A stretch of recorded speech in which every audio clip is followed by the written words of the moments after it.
The Raj was a time of change and oppression in India, and with it often comes the tales of the supernatural.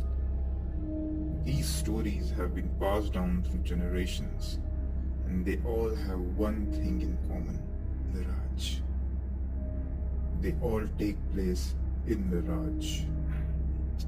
One such story is about the ghost of the old British officer. It takes place in a small town in the mountains where a British officer had been. He was a cruel man and he treated the locals with disdain. One night, he was returning to his bungalow and he was confronted by a ghostly figure. The figure was that of a local man he had wronged. The officer was so terrified that he ran back to his bungalow and locked himself in. But the ghost followed him, and from that night on, the officer was plagued by nightmares of the ghost. He eventually went mad and died in his bungalow.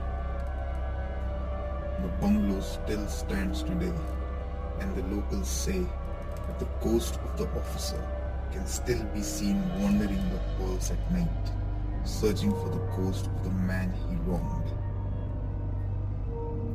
Another story is about the ghost of the lady in white. This story takes place in a village where a young woman died in a tragic accident.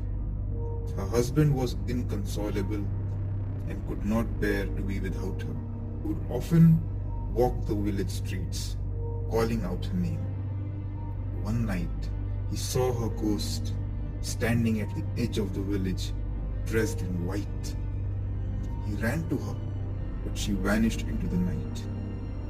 From that night on, the ghost of the lady in white was seen at the edge of the village, always dressed in white. These are just a few of the many ghost stories heard and collected from the time in the Raj. They remind us of the past and the people who lived and died during that time. They also remind us that the past is never truly gone and that it is always with us, in one form or another.